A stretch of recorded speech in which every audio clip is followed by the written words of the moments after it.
You know, it's written in the good book that whatsoever a man soweth, that shall he also reap.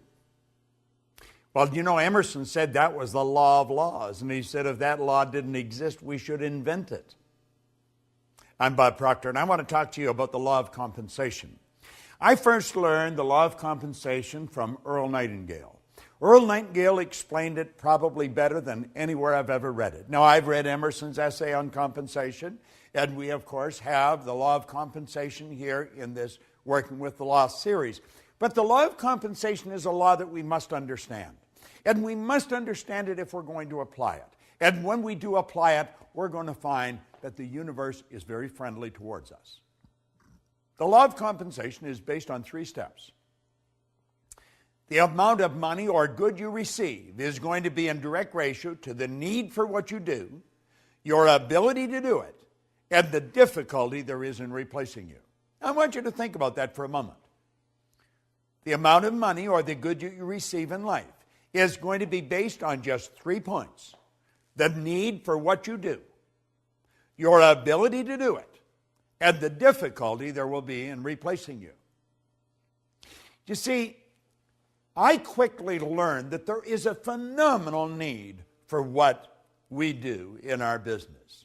People are confused. People do not understand the laws. People are watching to what's going on in the world. We're dealing in a very fast-changing world. The world's not getting bigger, the world's getting smaller. We're dealing in a world market today. You're only just a touch of a button away from anywhere in the world.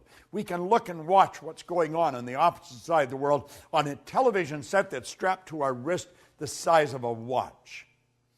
Hit a button today and we send a message to 1 million people all at once, and they get it wherever they are with email. Think of how the world has changed. It's changing so dramatically. And you know what it's looking for? It's looking for effective people. That's right. Everybody wants someone to serve them. Now think, is there a need for what you do? I would suggest there probably is. There's probably a great need for what you do. And you didn't even have to do anything to create that need. It's there. The second step is your ability to fill that need. How good are you at doing what you do? That's so important we understand that. Most people just do enough to get by. It's been often said that most people work just diligently enough so they don't get fired, and the company pays them just enough so they won't quit. It doesn't work. It doesn't work. It's in violation of the law of compensation. See, the second step, your ability to do it, is going to take care of the third step if you do the second step right, the difficulty there is in replacing you. When you become so effective at what you do, you're very difficult to replace. That's when your stock goes up. You will find that there will be people waiting in the wings to hire you, to pay you to go and work for them. When you perform your task to the very best of your ability, or when you are through your work and you do it well, you infallibly bring out the best there is in you. Now, you see, I learned a long time ago that if I make up my mind, I'm going to learn how to communicate this more effectively all the time, then my income is going to keep going up. My customers are going to keep coming. Now, we have people come to us from all over the world. That is not an accident. That is by design, and it's by law. Now, you might ask where you live. I live in Toronto, in Canada. Now, my office is in Phoenix, but I have other offices around the world, and I work with people all over the world. But how did you and I come together? I'm going to suggest that you and I came together because I made a decision many years ago that I was never going to stop attempting to improve the service I render. And hopefully, I would attract people like you into my life because I was giving the very best I've got and always trying to do it better. See, every day I study. I study every day. Now, I've been doing this since 1961. Prior to 1961, I never studied. Never did anything. I just tried to get by. And of course, I didn't do very well. I was earning just a little bit of money, and I was in debt over my head. And I had a difficult time finding work. Today, I don't have a difficult time finding work. I have a difficult time hiding from it periodically, but we work all over the world. Why? Well, 3 steps, law of compensation. The need for what you do, your ability to do it, and the difficulty there is in replacing you. Now, if you make up your mind that, and understand that you have infinite potential, no one knows what you're capable of doing. The most erudite scientist alive will not even guess at what you're capable of doing. As far as energy is concerned, we've studied this many ways. You've got about 11 million kilowatt hours per pound potential energy locked up in the electrons in the atoms of your body. Your brain is an electronic switching station that boggles the mind of the wisest. Your central nervous system is the most phenomenal electrical system in the entire universe. It would make a supercomputer look like a toy. Do you know that the blood circulates through hundreds of miles of passageway every 33 seconds, just like that? It carries all the food in, all the garbage out in one sweeping change. Have you ever stopped and thought about the power that you represent? You've got all these mental faculties. You can tap into an infinite source of supply. Listen, when we talk about you, we're talking about something that is awesome. The highest form of creation on the planet. That's what you and I are. Now, are we using it? Well, for many years I didn't.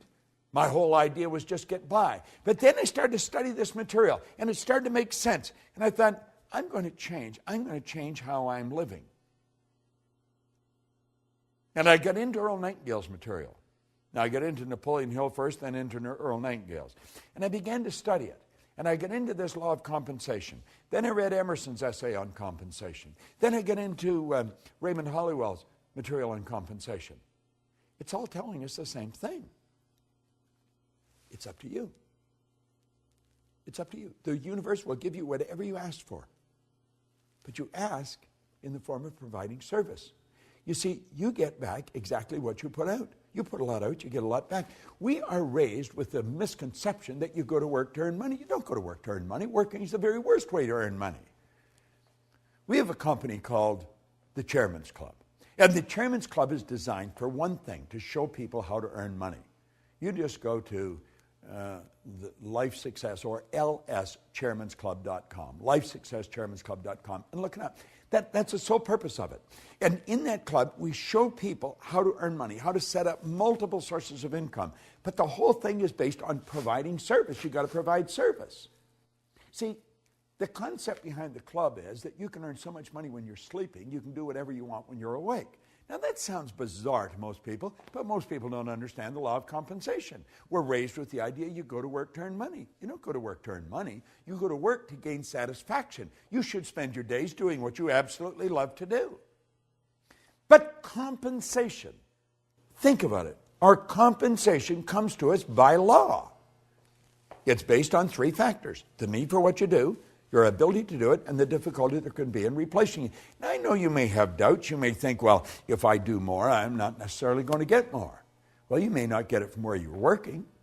It may not come from there. It may come from somewhere else. You say, but the company makes up their mind how much I'm going to earn. No, they don't. You don't get your pay from the company. You get your pay through the company. Your pay comes from an infinite source of supply. You see, we've got a lot of these ideas wrong. And look at, if you become bigger than your present position, by law, you must move ahead. That is an absolute law. That's the basic law of the universe. When something becomes bigger than the position that it's in, it moves on to the next space. And if your company is not going to give you more, there's going to be a dozen companies waiting in the wings for you to come along and help. The law of compensation is probably one of the most important laws. I would suggest that as you turn this set off and you stop watching this particular video, ask yourself, how good am I at what I'm doing? Could I get better at it? Could I get a lot better at it? How can I get better at it? Understand this. You've got the potential. You've got more power than you will ever hope to utilize. Are you applying it? Who does a better job at what you do than you do? Are you studying those people? Study their lives. Find out what they do. Do what they do. Read the books they read. The more you study this material, the better you're going to get at what you do. But always remember, The law of compensation is based on 3 points: the need for what you do, your ability to do it, and the difficulty there is in replacing you. And as you go through all the material in these laws and you study the law of compensation, get the material, get the physical material and study it. It's all there. You're going to find that all the way through all this material, those 3 steps keep coming up. The law of compensation is based on what you do. Put the energy out there. Put the effort out. Get better at what you're doing. Say, I am going to get better every day at what I'm doing. And your whole world will improve. This is Bob Proctor.